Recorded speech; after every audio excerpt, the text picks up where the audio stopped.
know who this is singing this? Not Bo Diddley, is it? No. Not far off. Wilson Pickett. Oh, Wilson Pickett. Yeah. Okay. I love this version. You've been running all over town now. Oh, I guess I have to put your flat feet on the ground. When I said that. So, driving is a privilege. Yes, it is. Not a right. It is not a right. It is a privilege. But we see people get very upset with government overreach in certain areas of life. And I don't know how people are going to feel about this because I spent a lot of time last night thinking about this. More time than I should have. But there's technology now that basically through GPS, they can figure out where your car is and what the speed limit is. And they have technology that will not let you go more than 10 miles per hour over the speed limit. It's available. Yeah, it's ridiculous. Okay. Right. So it's ridiculous. It would be an overreach in your mind. Okay. Let's say you have to get by somebody because there's an accident. You got to car's going to explode. There's ways you can override it, obviously, but there's stuff. Okay, so gets back to my point from the last segment, which is what? They're coming to get us. No, they're not. Find Jesus, people. Oh my God, Danny, don't fucking do that. Let me ask you a question. On the throughway, yes, you see that they've eliminated tolls. Yes. So now they could theoretically figure out how fast you're going, but we haven't had that yet. Okay. But hang on a second. There's a couple things at play here. Sorry, go ahead. No, all right. There's a couple things at play. I will play you. This is Scott Wiener, I believe is his name. He's a California state senator. He is proposing that this become a law. Excuse me, Wilson Pickett. He wants Wilson Pickett as the national anthem. Well, I just thought it slow your Mustang down, Sally. He wants listen to Mr. Wiener as he. Oh, I lost it. Anyway, let me see if I can find that again. God damn it!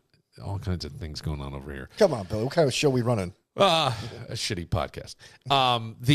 So basically what he's saying is that there are a lot of people who have gone, like a couple of people have gone 100 miles an hour through the streets of San Francisco. And he's going, look, these people are perpetual. People are dying unnecessarily. We're having accidents. Buildings are being crashed into. We're having problems. We should make it a law. We have the technology where it can happen. I believe in New York State, I'm pretty sure, at least in New York City, in certain municipalities, they do use this technology so that government cars, not by the government, but by GPS, are located and it knows that the speed limit on this street is 35 miles an hour. It's not going to let you go over 45. That's just the way it's going to be. It's like a governor on the car. I don't know with municipalities that's necessarily a bad thing because you kind of want to set the example. Here's where I think the problem becomes. I think that if people were going to be really honest, there's a large portion of budgets that come from ticket writing of all kinds. I do believe at the state level and at the local municipality level, there is a budget line where we know on a given year that this many tickets are written for speeding, and these are the fines, and this is what we get off. Don't they have to write so many tickets a day in some states? I think that's against the law. I think the Supreme Court made that a law that you can't. I'm pretty sure. Okay, somebody can look that up. I don't want to sound like I'm not an expert on any of this, but I would say that I'm pretty sure there's a budget line in there from penalties, right, that people pay. So I don't see that this technology is going to get into everybody's thing. But you got a kid driving. Right. Would you want your niece or nephew behind the wheel of a car someday and know that they can't go 90 miles an hour? My buddy and I used to take his car down to the flats before school and open that motherfucker up to 110 miles an hour. Oh, wow. Yeah. Yeah. I've been doing that since I was 16, 17 years old. I think I may have hit 85 Yeah, once. I love. Okay. That is my point. So I love going fast. I have loved going fast my whole life. I don't like Was going. this on a back road? Yeah, of course it was. Because when you're on the thruway, it's different. No, you this is don't a realize back how road. fast you're going. Right. On a back road, though, you're doing like 100. Of course, you go over the hill, where Yeah. your stomach would drop because Yeah. the car would actually go airborne. Just the good old Yes, boys. it was fucking awesome. It was awesome. Unsafe. Yeah. We could have killed Well, somebody. Did you have your seatbelt on? We could have killed somebody. But there's the other thing. They've made seatbelt, click it or ticket a law. Again, a lot of people, you can't even drive your car now. It'll drive you half fucking nuts. I can't. Okay. I have to get out to get my mail. So at the end of the driveway, it sucks. I got to put my seatbelt on just to drive down the driveway because it'll beep, beep, beep, beep, beep. now, when it comes to this technology, that's basically a governor, right? And with technology, I'm sure it could go wrong. If you're smart, you could override it. But I'm not totally opposed to the idea. That's why I bring up a kid. Like I go, well, not so sure because I got clocked. I held the land speed record. Oh, wow. In my neighborhood. Look at you racing, Randy. My dad had the poor man's Ferrari. It was the Fiero. I don't know that my dad was having a midlife crisis, and I know he listens to this podcast. Is that the one someone defecated in? Yes. Okay. But this is not, you had a wife and 3 kids, and you were a 2-car family. You had a job, but you bought a 2-seater. You bought a 2-seater. So I loved that car because it was the closest thing to a sports car. Right. So I took it to work one day, and I worked in Kingston, which was on the other side of the Hudson River. And I had to go down, and I threw in my Rolling Stones Hot Rocks cassette. That's how long we're going back. I had one of those, and too. I'm blasting like Painted Black or something that's on there. Mother's little helper. And I am freaking flying, and I see, I just got on this road, and I'm going up to the Kingston Rhinecliff Bridge. And I was doing close to 90, and I see the lights light me up. For a moment, more than a moment, I thought, what if I just throw my 50 cents and fucking fly over the bridge? They'll never catch me. I can outrun this guy. I'll go down River Road. I had it all mapped out in my head where I was going to go, back roads. I was going to try to lose these guys. And then I thought, fuck. So I pulled over, and I got a ticket for going 85. And I think I was going faster than that, but I got 85, which at the time was 30 miles over the speed limit. Maybe They could bring you to jail for that. They could bring you to jail. Okay, so this is my okay. Just follow me on this. So I went home, and my father, any tickets, anything, and I said no, and then the guilt just got to me after a couple of days. I came forward, I go, I got a ticket, and it cost me, I don't know, like $200. Of course, then word gets out that I had this, and I held the neighborhood land speed record, at least for getting caught.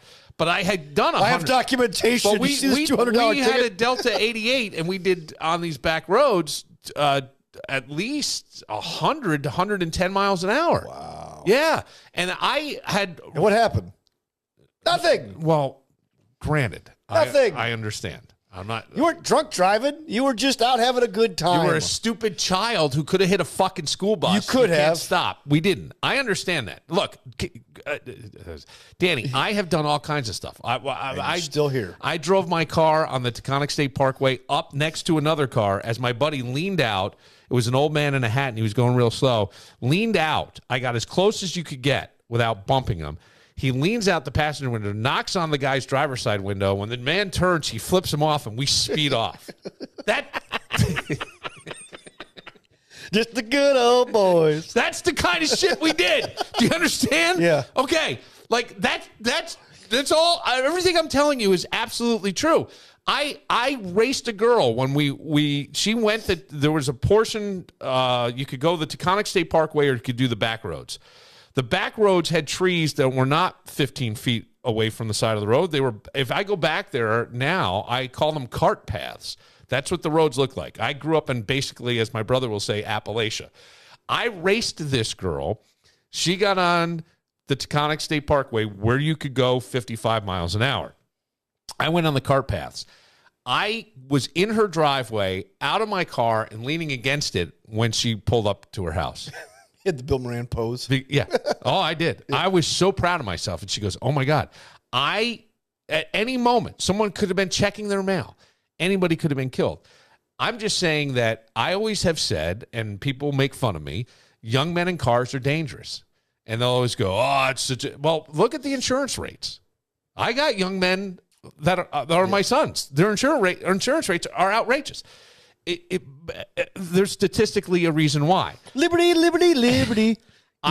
People have Live 360 where you can see how fast your kid is going in the car all the time. It is your job as the parent to keep them alive. This technology, I'm not so opposed. Here's where I would be okay with it. And I'm serious.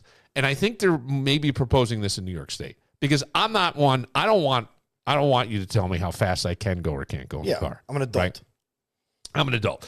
The problem with a lot of modern cars is, like you said, when you're on the thruway, you don't know how fast you're going. But these cars are so well built. They're so comfortable. We've got all the amenities. We have cars now with massage seats. Yeah, I know. You know what I'm saying?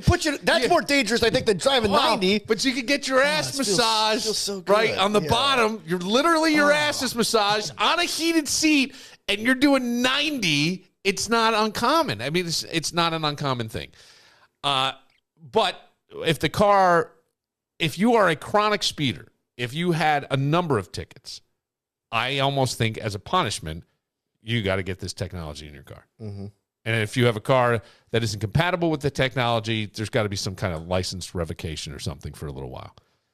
Because you're going to kill somebody. These roads aren't built, as much as I'm telling you what I did as a child, they're not built for that. It sets up a slippery slope, though. I know, but how? But that's when we do it with DWI. Give the devil an inch, he'll take like 17 freaking miles. But it's not a right. It's not a right. It's a privilege. I understand that, but once you have that privilege, you have rights within the privilege. But let you or Beth be the victim of some reckless driver, guys. But that's a hard case, and hard cases make bad law. Well, you know what I'm saying? I'm just saying, like, the technology's there. To me, like, I think seatbelts are an overreach. Well, if you don't want to wear a seatbelt, if you want to die, knock yourself out. If I'm in a car that doesn't, this is really terrible, but if I was in an older car and it doesn't go ding, ding, ding, like crazy, I'm not. My father never wore a seatbelt. I wouldn't put the seatbelt on. My father hated it. We grew up in a different generation back then, man. And at the same time, though, look, you get it. If you've seen anybody hit by 20 miles an hour or whatever,